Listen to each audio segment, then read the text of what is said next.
High school के गणित विषय के पाठ बहुपद का आरंभ कर रहे हैं। बहुपद जिसको पॉलिनोमियल कहते हैं इंग्लिश में। बहुपद कहते किसे हैं? बहुपद एक ऐसा बीजीय व्यंजक है जिसमें जो चर की घात है वो ऋणेतर पूर्णांक होता है। मतलब जैसे मान लो ऐसे है a0 a1x a2x स्क्वायर, ऐसे लिखा हो। इसमें देखिए जो चर है x, इसमें पावर 1 हो सकता है, 2 हो सकता है, 3 हो सकता है, 4 हो सकता है, 0 भी हो सकता है, लेकिन ऋणात्मक नहीं हो सकता। तो उसे हम क्या बोलेंगे? बहुपद। जैसे ऐसे लिखा हो 2 + x, 3 + x स्क्वायर + 5x, ऐसे जो चर पर घात हो वो ऋणेतर पूर्णांक हो, मतलब वो ऋण न हो, शून्य घात हो सकता है या धनात्मक पूर्णांक पावर हो सकता है। तो इसे हम कहेंगे बहुपद। अब देखें बहुपद की घात क्या होती है। बहुपद की घात का मतलब बहुपद की घात, बहुपद में जो चर हैं उन चरों पर जितना सबसे बड़ी घात होती है उसी को बहुपद की घात कहते हैं। जैसे इसमें देखिए, इसमें कितना घात है? 1, तो ये एक घातीय हो गया। इसमें सबसे बड़ी घात कौन है? 2, तो 2 घातीय बहुपद हो गया। ऐसे मान लिखा हुआ है x⁴ + 5x इसी याद से कुछ लिखा हो। सबसे बड़ी घात इसमें कितनी है? 4 है, तो ये 4 घातीय बहुपद। तो बहुपद में जो सबसे बड़ी घात वाला होगा चर, तो वह बहुपद उतनी घातीय का बहुपद कहलाएगा। बहुपद के प्रकार देख सकते हैं। जैसे रैखिक बहुपद। रैखिक बहुपद किसे कहते हैं?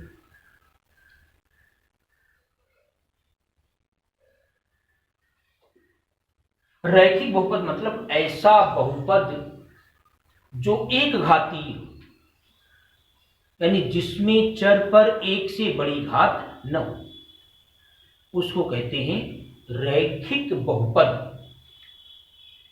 जैसे ये जो लिखा है 2 + x, ये रैखिक बहुपद है क्योंकि इसमें चर पर केवल एक घात है। फिर ऐसे है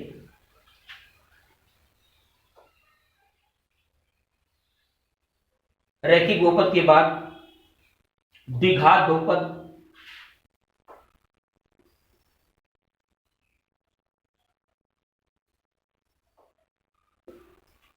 द्विघात बहुपद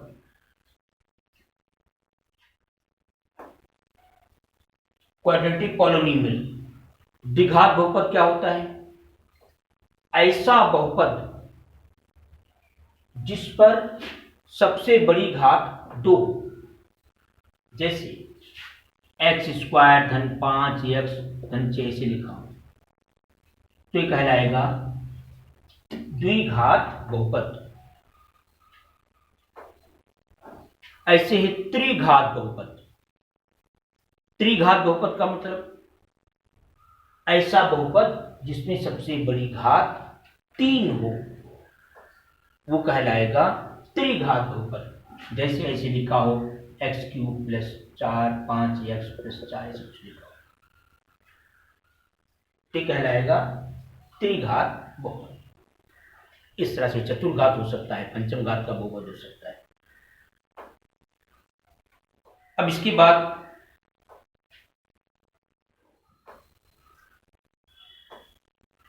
किसी दिए गए बिंदु पर बहुपद का मान कैसे निकालते हैं, ये भी देख लें। किसी दिए गए बिंदु पर बहुपद का मान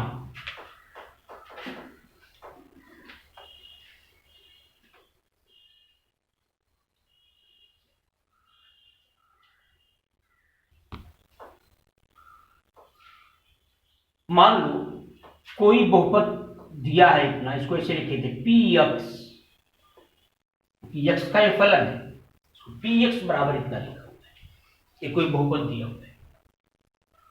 हमें किसी दिए गए बिंदु पर बहुपद का मान निकालना है। मान लो कि यक्स बराबर 2 पर हमें बहुपद का मान निकालना है।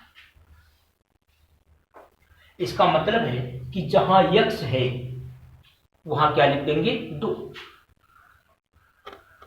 तो इस बिंदु पर यानी यक्स बराबर 2 पर बहुपद का मान क्या होगा, P2 बराबर यहां लिखेंगे 2 पर पावर 4 प्लस 5 गुणी 2 धन 8, यानी जहां जहां यक्स है वहां लाकर कितना रख देंगे 2 रख देंगे। देखिए कितना हो जाएगा, ये हो जाएगा 16 10 धन 8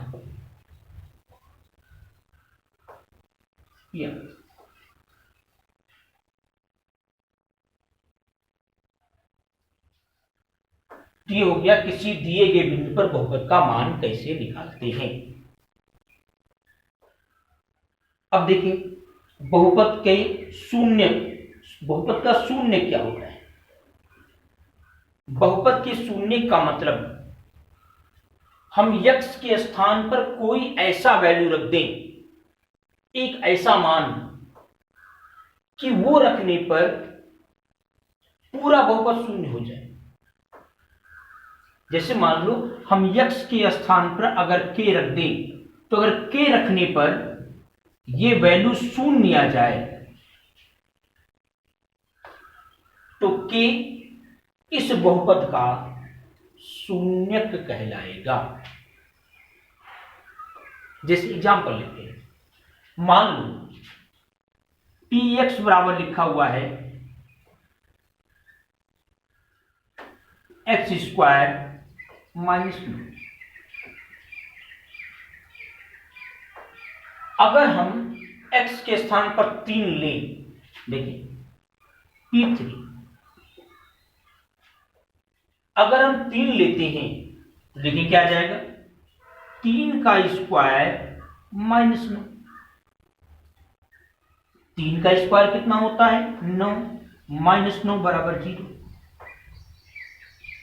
तो चूंकि x के स्थान पर 3 रखने पर यह बहुपद शून्य हो गया, इसलिए 3 इस बहुपद का शून्यक कहलाएगा।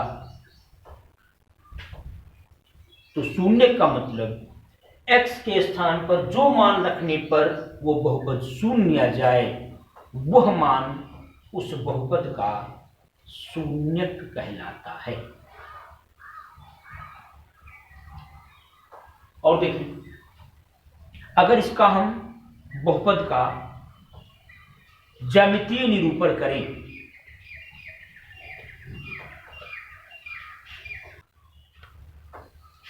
मान लें इस बहुपद का हमको ज्यामितीय निरूपण करना है, तो मान लें बहुपद 2x माइनस 8 का हमको ज्यामितीय निरूपण करना है। तो मान लें इसको, मान लें y बराबर 2x माइनस 8। अब हम x के 2-3 मान लेंगे और उसके संगत y का मान प्राप्त करेंगे। जैसे मान लो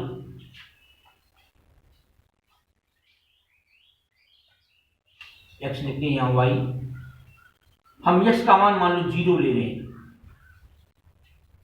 अगर x का मान 0 लेंगे तो कितना आएगा y बराबर, चेक कर ले यहां पर अलग से, y बराबर 2 गुणी x के स्थान पर 0 लेना, 0 माइनस 8, 0 माइनस 8 यानी माइनस 8, यानी y का मान कितना आ जाएगा माइनस 8। और इसलिए मान लो x का मान हम ले लेते हैं 4 ले लें। अगर x का मान हम 4 लेते हैं तो देखो क्या आएगा, x का मान अगर 4 लिया जाए तो यहां पर 2 गुणी 4 मतलब 8, 8 माइनस 8 बराबर 0, यानी आ जाएगा ये y का मान 0। अब इसका ग्राफ खींच सकते हैं, कम से कम 2 मान लेंगे, ये y अक्ष है, ये x अक्ष है। 9 में आपने पढ़ा होगा इस तरह से खाने बनी होती,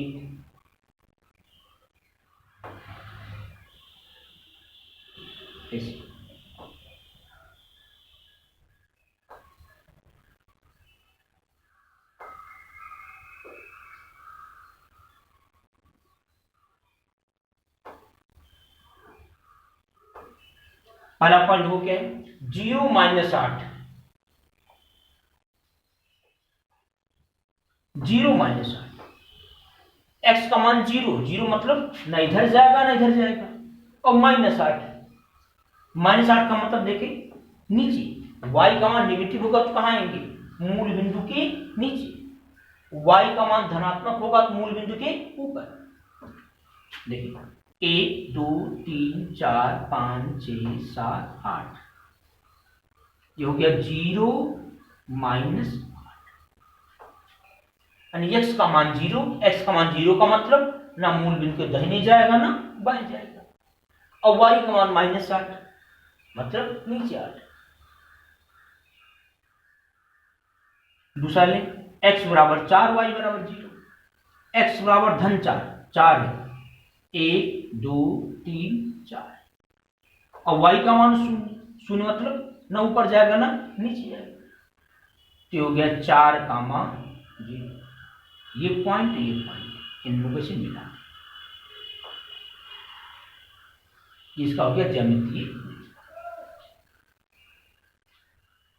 ये ध्यान रखेंगे कि अगर ये एक घातीय है तो x अक्ष को एक जगह काटेगा, अगर ये द्विघातीय होगा तो 2 जगह काटेगा, और काटेगा तो 2 जगह काटेगा, 3 घातीय है तो 3 जगह काटेगा। जैसे द्विघातीय खींचेंगे तो ऐसे प्राप्त हो सकता है, ऐसे 2 जगह, अगर ये अक्ष को काटेगा तो 2 जगह, तो हो गया इसका ज्यामितीय निरूपण। अब इसके बाद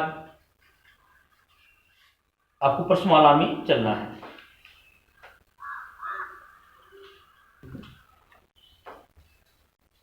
एक चीज और देख लें कि अगर एक घातीय बहुपद है तो उसका केवल एक हल आएगा। जैसे ऐसे मान लो लिखा है x प्लस 2 बराबर 0, ये एक घातीय है, इसका हल क्या आएगा, x बराबर माइनस। अगर द्विघातीय है, जैसे ऐसे लिखा है एक्स स्क्वायर प्लस, मान लिखा है 5x प्लस 6, तो इसका 2 हल आएगा, यानी x का 2 उत्तर मिलेगा। तो जो 2 मान मिलते हैं या एक मान मिलते हैं, इसको हम मूल कहते हैं। इसका एक मूल है x बराबर माइनस 2, इसको हल करेंगे तो इसके 2 मूल प्राप्त होंगे, इसके 2 उत्तर प्राप्त होंगे, यानी x का 2 मान प्राप्त होगा। देखें जैसे एक्स स्क्वायर 6 का ऐसा खंड करें कि 5 आ जाए तो होगा 2 और 3 एक्स स्क्वायर 2x धन 3x धन 6 बराबर 0, x कॉमन,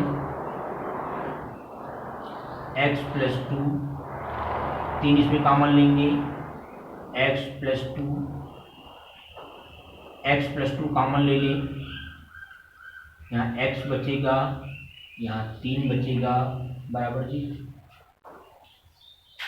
अगर हम इसको शून्य लें, देखिए इतना गुणे इतना बराबर 0, तो या तो ये 0 होगा या तो ये 0 होगा, क्योंकि दो चीजों का गुणनफल अगर शून्य है तो तभी संभव है जब या तो ये शून्य हो या तो ये शून्य हो।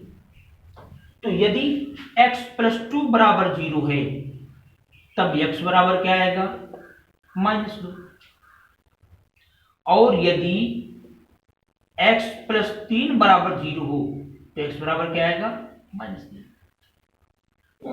इसका दो उत्तर आया, तो अगर दो घात समीकरण होगा तो उसका दो आंसर आएगा, अर्थात उसका दो मूल होगा। पहले मूल को हम कहते हैं अल्फा, जैसे यहां पर अल्फा बराबर -2, दूसरा मूल कहलाता है बीटा, बीटा बराबर यहां पर -3।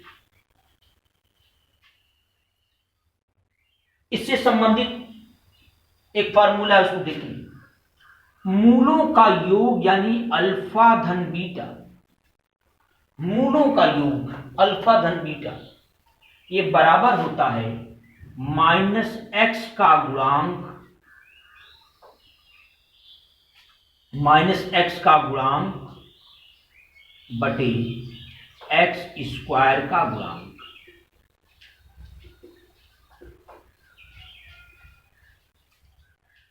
यहां हम चेक कर सकते हैं इसके दो मूल कौन कौन आए हैं, एक -2 एक -3। तो यहां देखें ये -2 और -3 कितना आ जाएगा, -5। फार्मूले में अगर रखें तो क्या आएगा, ये -x का गुणांक बटे x² का गुणांक, -x का गुणांक कितना था, 5, x² का गुणांक कितना है, 1। यहां देखिए -2 -3 -5 बराबर -5। तो ये सूत्र सही है, यानी मूलों के योग का सूत्र होता है -x का गुणांक बटे x² का गुणांक, और मूलों का गुणनफल अल्फा इंटू बीटा, ये बराबर होता है अचर पद बटे x² का गुणांक, अचर पद बटे x² का गुणांक।